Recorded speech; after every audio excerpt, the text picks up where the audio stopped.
We're filming.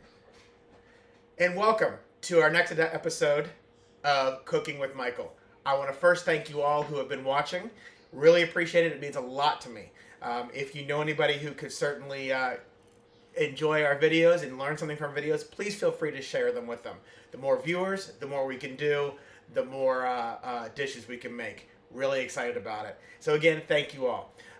Tonight's a special episode. Tonight is... we're doing my 10-year wedding anniversary dinner. That's right. This weekend is my 10th year wedding anniversary. We started this dinner a while back, if you've been watching, really because we've got kids. We never got to spend a whole lot of time together. My wife does a great job with the kids. I'm working outside of the home, and we never really see each other a whole lot. So we started doing this as a way to reconnect. We started doing these videos to show you how easy it can be to not only have a great date night, great dinner, great food, easy, quick, delicious, everything. But tonight we brought in a special guest. I have a guest chef with me tonight who's going to show us one of his favorite meals that's going to be great for us for date night. So I'm going to go ahead. I'm going to bring in Fred. Fred, come on in. This is Fred. Hello, everybody. He is going to show us how he makes one of his favorite dishes. What are you making tonight? We're making a Panko Encrusted chicken dish. Okay. With a side of pasta and steamed vegetables. Excellent. That sounds great. I can't wait to get started. So he's going to show us how we do that. Before we start, of course, I have to give a shout out to my wine guy, Andrew, who, of course, got us our Pinot Grigio this evening. I'll turn it around. There you go. Got us a Pinot Grigio for the evening because, as you know, the videos are all about the Pinot Grigio. So I've put it in my, my glass. I'm going to take my sip. And maybe if... I can get, as we go on, maybe I'll get Fred to have a sip of the Pinot Grigio also. But again, looking forward to a great video. So enjoy, sit back, and let's see how we make this great dinner. All right, so as you can see, we're going to get ready to start the dish. I'm going to kind of turn it over to Fred, who's going to teach me how to do this. Fred, what do I do first? So you're going to take the, we're using chicken tenderloins. Yes. And so you're just going to take it and flip it over to this side right here, to the, I don't know if you guys can, yeah, to the flat side here, and then you're just going to cut it right in the middle, and you're just going to try to butterfly this open so you can get it nice. Do you want it flat all the way, or? Yeah. Okay. So what I'm going to do is I'm going to take one as well, and so what I want to do is I just want to go down the center like this. Mm-hmm. Yep. And then just butterfly it open. Right. So something like that. Or you want to butterfly it all the way. So are you going to be doing it more than one cut? Yep. More than one cut. So you want it to open up enough so you can, when you cook it, it cooks evenly and it doesn't take too long to cook because you'll have the panko on there. So why are we using tenderloins as opposed to like a full breast? I feel like it's much more, since we're in the segment of making something simple and fast, I figured this would be something that would work. Ah, okay. So this doesn't take that long to make. So something like that, I kind of screwed up a little bit of that. Something like that. Yeah, that's fine. That's perfect. Okay. I mean, whichever way is good for you. So we'll take that, we'll put that in the bowl over here. Because what we're going to do is we're going to cut all of these. Just so you know, I did get these chicken. This is actually fresh chicken. As if you've watched before, I told you all my fish comes fresh, my fishmonger, but they also have meat, very fresh meat and chicken and duck and rabbit and everything else. So this is fresh. It was actually just packaged today, so you can't get much fresher than that. So let's do another one, and then we'll pause the video and we'll finish cutting the rest of them. Through. So let me just make sure I got this right. Oh. So I take this. Yep. And I'm just cutting it down the center. Correct. You don't want to go too far down. Just want it enough so you can start going sideways. Oh, and then I want to go sideways on the inside of the cut? Yeah, so you can get it nice and... And those of you who are hearing in the background, those are my kids. They are up. We usually do this a little later, but they're up playing with their toys, so... it makes it a little more fun. We have not only the guest chef, we've got the guest kids as well. All right, so how come yours looks like flat and mine looks like it's what am I doing wrong here? So when you're cutting it, you want to cut it on the side here and like open it up. You know what I mean? No, tell me, man. Like, see how I'm going like this, and then as I'm cutting, I'm opening it like that. I did this one a little bit too much, but Do me a favor. Let's see if we can. Okay, so something like that. yeah. Let's see if we can get. See if we can bring one over. We're gonna bring this over a little bit. See if you can show the camera exactly what you're doing. What you're talking about. Okay. Bring it over there. All right. So the camera. See. So you'll take it. Let's take one that's a little bit more perfect here, like so. And then you cut it in the middle like this. And as you're cutting it, you want to open it up. You know what I mean? Mm-hmm. And then do the same thing with the other side. My wife actually taught me how to do this, but Ah, okay. and She cook as much as you do? yeah. Oh, nice. So and then you get a nice little fillet like that. Okay. All right, great. Well, what we're going to do is we're going to go ahead and put that in there. We're going to pause through this, and we're going to do the rest of them, and then we'll come right back and show you what our next step is. That sound like a plan? Yep. All right. Hold on. We'll be right back. Okay. So we did finish up butterflying the chicken. You're definitely going to be able to tell which ones Fred did versus the ones that I did because his definitely look better. So this is good. While we're doing this, I'm going to go ahead. We're going to add a pasta to one as one of our sides. I'm going to go ahead and boil the water. So I'll put the water already filled in the pot. I'm going to turn it on to boil. If you watched before, you know that I've made homemade pasta. I decided not to do it this time. Again, more for time and ease. Again, as we've always said, date night is about quickness and whatnot. So Fred, we decided to, Fred and I decided that regular pasta, just cooking in the pot, would be great. So I'm going to turn it back over to Fred. And Fred, what's the next step? So we got the chicken butterfly. Now what do we do? So now we're gonna get the panko ready and the egg wash, so we can actually egg wash here and panko here, so we can put the chicken in the egg wash and then in the panko and then fry it. Okay. So what I'm going to do actually is I'm going to pause real quick. Okay. So when you do your egg wash, is it just eggs? Do you beat the eggs? Do you add it? Do you like milk or anything, or is it just the egg? No, just the egg itself. You take about for an amount of this, say about 2 eggs, maybe 3. Okay. And you beat them until they're nice and beaten, and then you just get the chicken and put it in here in the egg wash, and then you put it through the panko, make sure it's coated well, and then get your oil ready, and then you're good to go. So we should probably get the skillet ready then with the oil? Yeah, I think it'd be a good idea. All right, so I'm going to reach over here out of frame. I apologize. I'm going to use our skillet here. Oops. I'm going to make a lot of noise while I do it as well. So what kind of oil? I mean, does it matter what kind of oil? It really doesn't matter as long as you have an oil that you have to make sure that it's not too hot and not too cold. You want it to just cook evenly, you know what I mean? But at the same time, you don't want the panko burning. Gotcha. Well, I typically, Fred has been watching as well, so I typically use olive oil for that reason.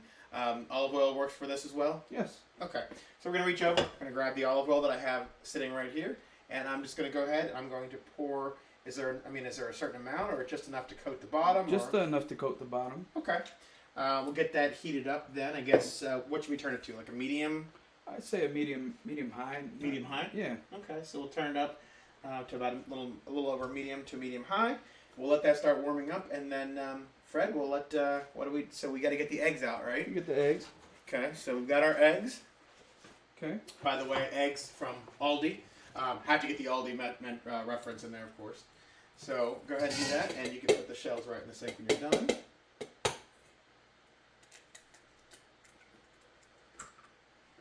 Right here.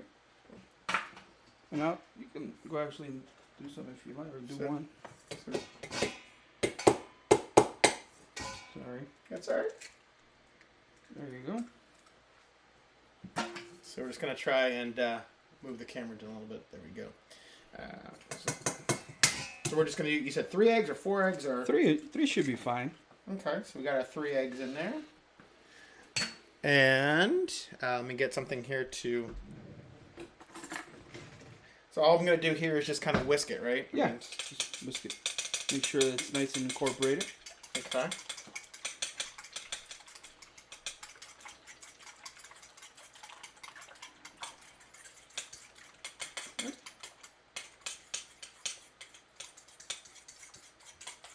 That's perfect. Something like that? Yep. Okay, so, all right.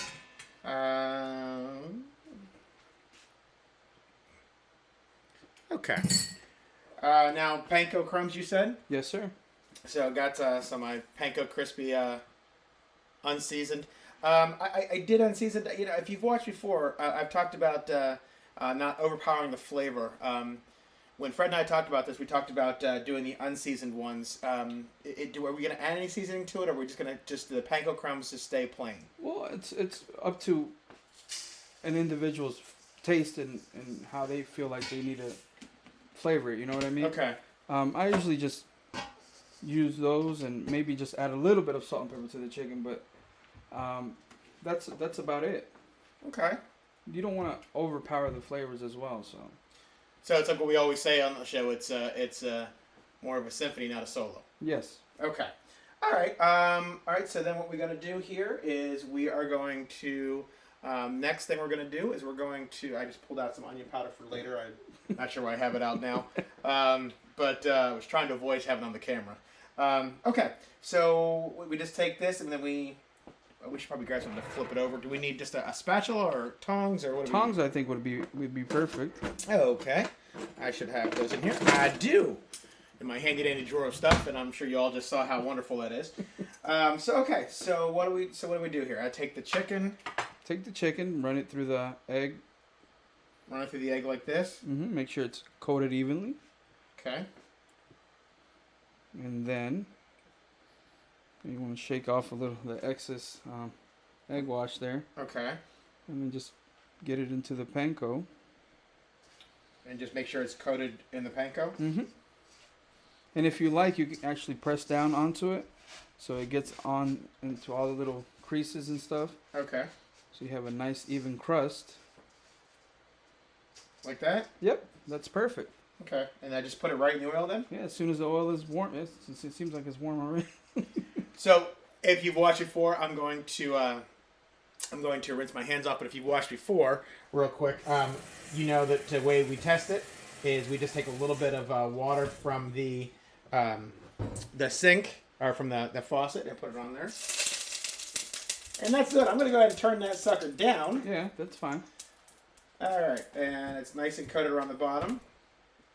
And I'm going to get out something here to put the chicken on when it's done.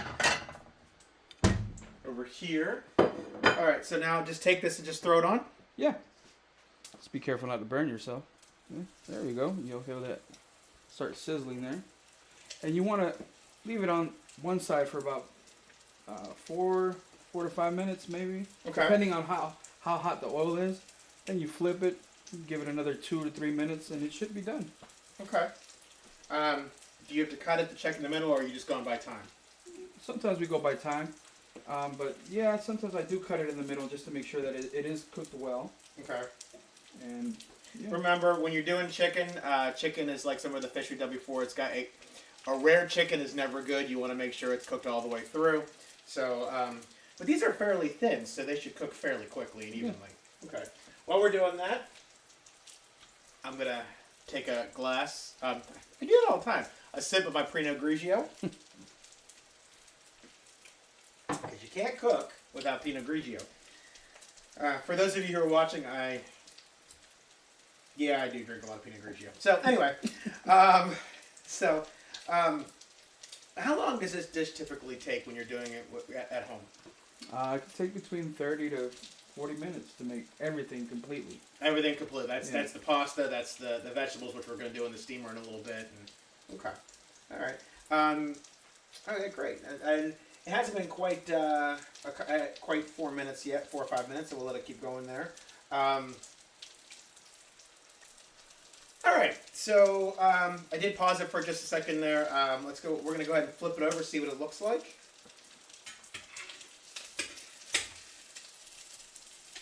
It has a nice nice brown crust to it. I'm gonna show the. You can see it has a nice brown crust to it. That's perfect. It looks great. Yeah. So how long? So we did it for about 4 minutes on the other side. These are fairly thin, so we would do about 3 minutes on this side. Yeah. Okay. I'm actually going to take my plate. It's probably going to whitewash out again. Still having some lighting issues, but we're going to work on that. I'm going to move that to the warming zone. Turn on my warming zone so it'll keep it nice and warm while we're doing the rest of it and doing the pasta and everything else. I'm going to go ahead and pause this real quick and wait for another 2 or 3 minutes and then come right back. All right, so we're unpause this. We're back. It looks like it's done. It's been about 3-4 minutes. Maybe we should check it. Yeah. See? Okay. If you want to. Let's get. Let me get a knife out of here.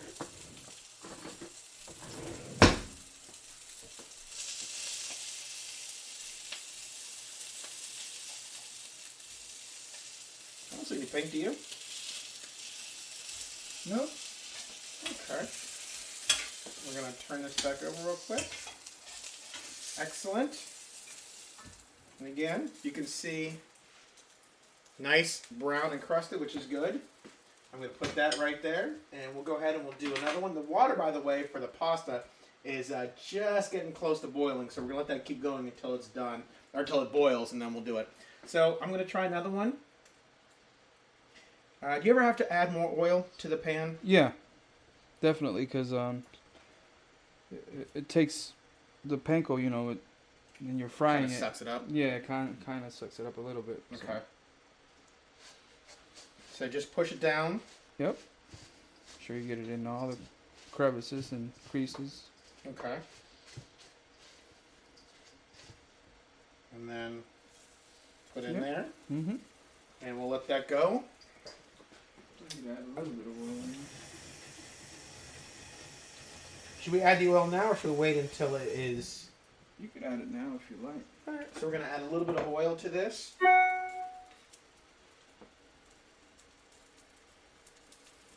Yeah, there we go.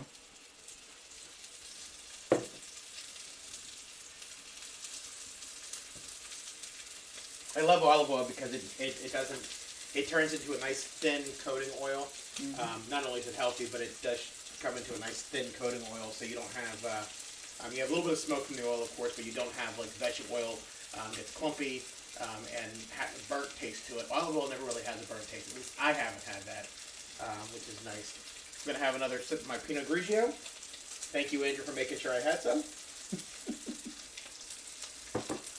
And I'm going to go ahead, I'm going to pause this, and then we'll flip it over. And then we'll show what it looks like flipped over, and then we're going to break away. We're going to finish up the chicken, and then we'll come back and do the rest. Okay? So we're going to pause it. So, Fred, while we're doing this, the water is actually boiling. I guess it's okay just go ahead and put the pasta in. Yeah, that's fine. Okay. And if you want, you could actually add a little bit of, I don't know if you add oil or salt to your water, but I usually do so. Instead of the stick? Yeah. I do the same thing. See, this is why I brought in the guest chef, because at least part of the things that we're doing are the same. So I'm going to take in my olive oil. I'm going to put a little bit of olive oil in there. And when that's done, actually I think we could probably flip this over. Yeah. I got a little bit of... Alright, looking good. Yeah. We'll cook that for a couple minutes. If you start to get to the point where it seems like it's burning, I assume turning it down because it's going to stay hot, right? Mm-hmm. Okay, so we're going to go ahead and turn this down just a little more. And I'm going to grab something out of here to stir the pasta with. The gist of it is try and get the main part of the meal right and with the right flavor so they can at least see it, try it, and if they want to add something down the road, they can. Well, it's like you give them a blueprint of what, you know, needs to be done. Right. I like that blueprint. I flip it over, I look, and it looks pretty good. Yeah. I'm going to go ahead and cut this one. Not quite yet. I'm going to flip it back over and put it on there. Just a little bit of pink, probably another minute or so. And then when we do this, we're going to break away, and we're going to finish up the chicken. And then what we'll do is we'll finish, and then we'll come back when it's when the pasta's done, which will only be a couple minutes. because it's thin pasta. It doesn't take very long. Now it is from a bag or box pasta, so it's not like fresh. So it'll take probably about 8 to 9 minutes to cook the pasta. So we're gonna keep doing that and checking on that. We'll check this. We're gonna finish up the chicken and then we'll come back. Yep. All right. So sit tight, enjoy. We'll be right back. All right, we're back. We still haven't finished all the chicken. There's a lot of chicken here, which is good. The pasta's done, so I'm going to go ahead and drain the pasta. And then I'm going to turn it over to you to kind of what the next steps are. So let me drain the pasta, and then if you want to explain to our viewers kind of what you do while I'm draining this, and then we can actually just do it. So after you drain the pasta, you leave it in the colander where you're draining it. You bring your pan back over here empty, and maybe take a half a stick of butter, let it melt, and then you take some tomato sauce, plain old tomato sauce, and season it with a little bit of garlic and onion powder, and let that marinate in the pot here. So you're actually making the sauce in the pot, putting the spaghetti on top of it. Yep, and then you mix it up, and then you'll have your pasta ready to go. So how much butter should we use? Maybe half a stick. It depends on how much pasta we're using. You could use a full stick. And If you've watched before, I always say you can never use too much butter. Will we be using too much butter? Is it going to be too butter if we put a whole stick in? No. No? No, it won't. All right. It just makes the sauce a little bit more creamier, much better. You never use too much butter. I said this before last week. Butter was the best thing that was ever invented by man. Can you go ahead and put that in there? Yeah. We can actually turn the... Is it on low already? Yeah, I did turn it down. I did that only because when I was when I was draining it. So can I use this? Yes. Okay. Just want to move now we should open up the cans of pasta then. Yep. I'm gonna reach around the camera here. Sorry, everyone. Again, just so you know, Aldi. I just use Aldi tomato sauce and. And I think you told me the recipe just calls for plain tomato sauce, right? Yep. Okay. What I'm going to do is I'm going to open this back up. And then while we're doing that, we probably should finish. I can finish up the chicken while you're doing this. I'll turn. Oh, you know what? This isn't going to work. Let me get one that actually is going to work. I'll turn this over to you, and I'll do the rest of the chicken. Okay. Is it easier that way, or does it taste better, or is there a reason why you've done it that way? Well, this is the way that it was taught to me, but I feel like I've never used this method before. To me, it does taste a little better. Okay. Now, I've worked in restaurants before where they took like garlic and olive oil and maybe heated it up and then poured it over the pasta. Oh, really? Some kind of method, I'm not sure. So after the butter is melted here, you want to take your tomato sauce and just pour it in here. I'm going to try and turn the camera up so you can see a little bit of that. All right, so we're going to do that again so you can kind of see what he's doing. That's one. One. I'm going to get this here going. Open this other one here.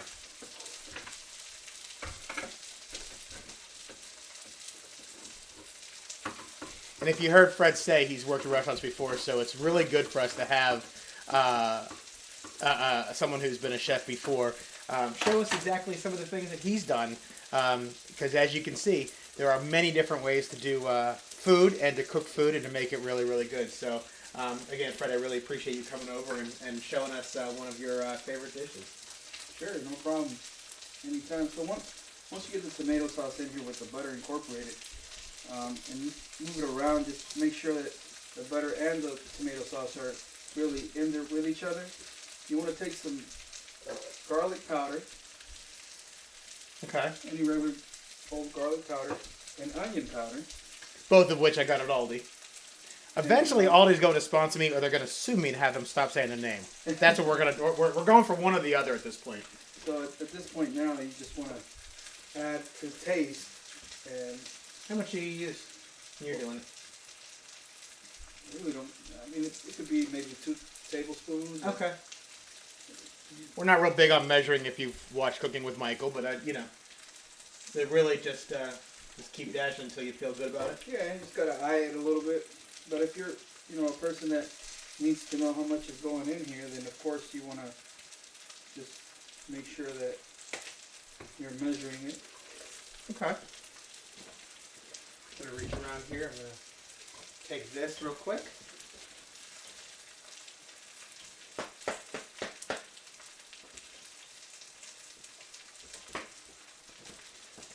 Alright.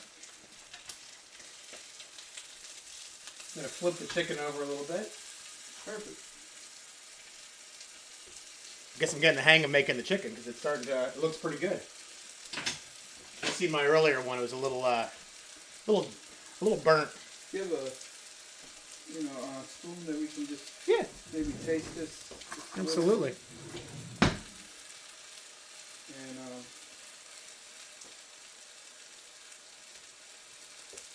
perfect. Tastes good to me. I don't know if you want to. No, you're the chef. I trust you. I'll take that. Put that in the sink. Now, we're gonna add the pasta to it right now. Yeah, or? you can. Go ahead and add it on there. Just put it all in there. Yep. Now, I want to take a quick second. You're watching, obviously, these shows which are being made during some pretty tough times, coronavirus times, and that's kind of how this video got started, because we knew that during coronavirus, people were eating in more and were spending more time with their loved ones. But with online school, online work, it was very hectic. So we, did this with the idea that you'd be able to still make the quick date night dinner, have the date night outside of the online learning and the online everything. All right, and we're back. Still finishing up the chicken. We just got a couple more pieces of chicken to do. Fred has finished up his pasta with the sauce. I'm going to show you what it looks like. Looks fantastic. You can see, again, so all in all, just like we always talked about, season taste.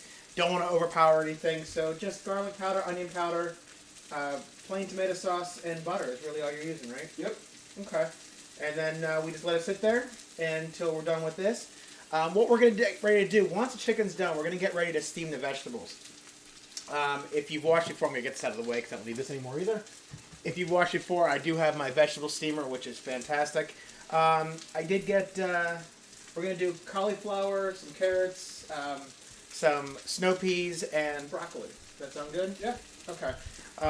So we're going to get to that. I'm going to go ahead and pause this while I finish up the chicken and get the vegetables ready. So when you see us come back, you're going to see a little bit different look to the stove. So sit tight. I'll be right back. And we're back. The chicken is now done. It's there waiting. It's actually on my warmer. The pasta's done. Last thing I guess we got to do is the vegetables. And real simple. This one's the easiest of all. What I did was, we got, as I said, I got cauliflower, broccoli, carrots, and snow peas. And what we're going to do is we're just going to steam them. Steaming to me, if you steam vegetables, it preserves the flavor, preserves the nutrients and whatnot, and just easy. That's what I think. Yeah. So what I'm going to do is I'm going to take the steamer. I'm going to fill it up with a little bit of water. Forgive me while I step outside the shot again. Fill up with a little bit of water. Every steamer is different, so you want to make sure that you're following directions on your steamer for the amount of water you want. Put it right on the stove. And I'm going to turn it on to high. Drop the steamer in there. And I'm going to take just some of the vegetables. I put all the vegetables in here. You see there's a lot of vegetables. I'm not going to steam it all at one time, but I'm going to just put some of the vegetables in here.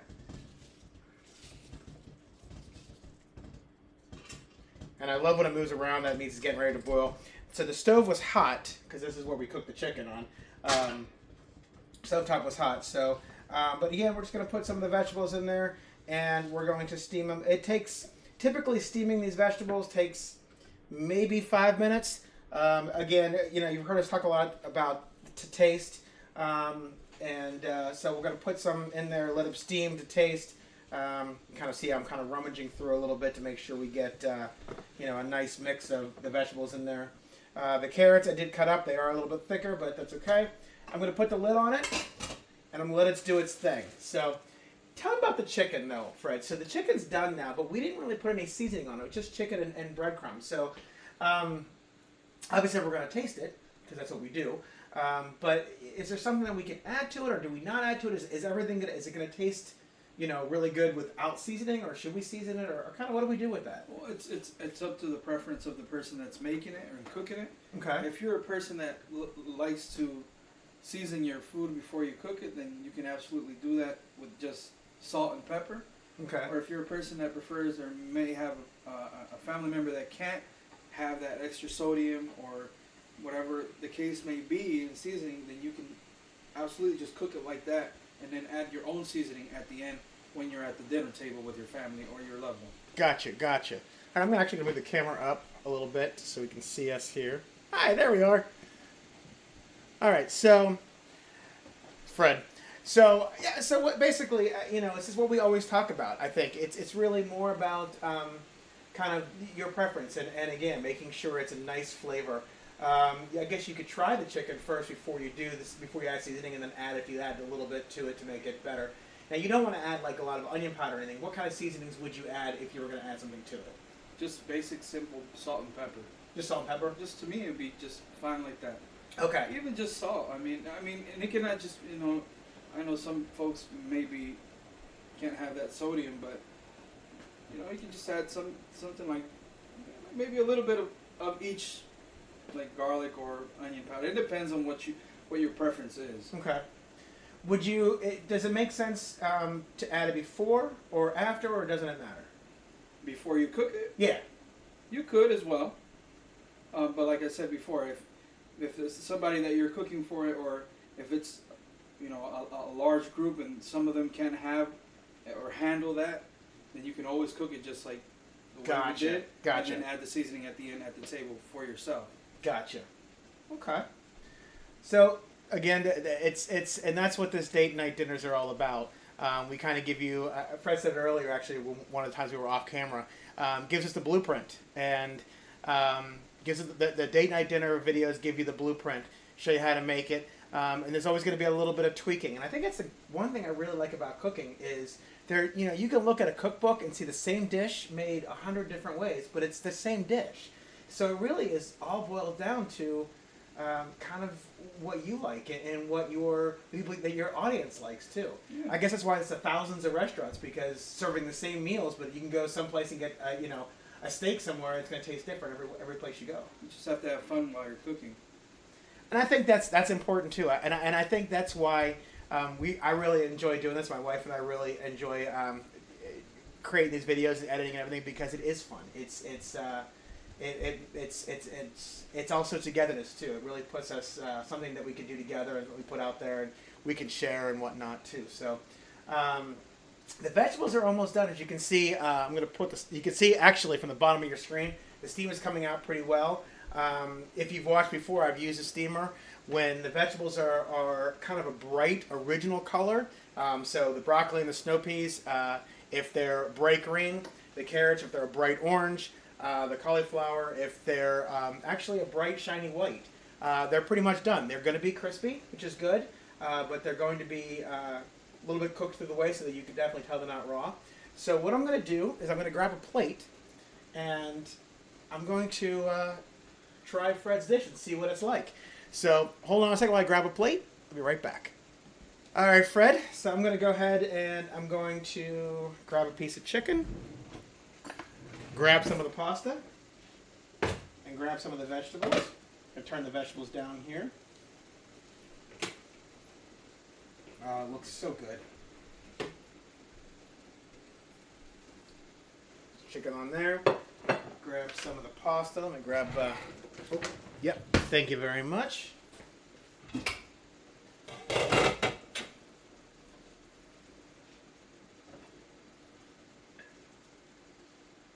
And again, I'm only putting just a little bit on because all I'm really doing is taste testing this and show you how good this really is.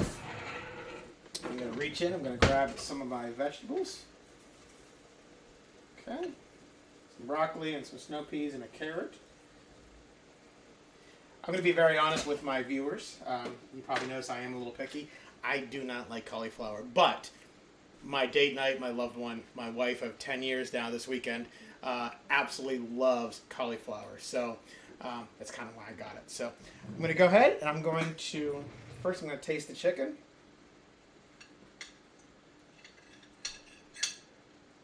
And the good thing, chicken's done is when you cut it with a fork. Mm-hmm. So taste it.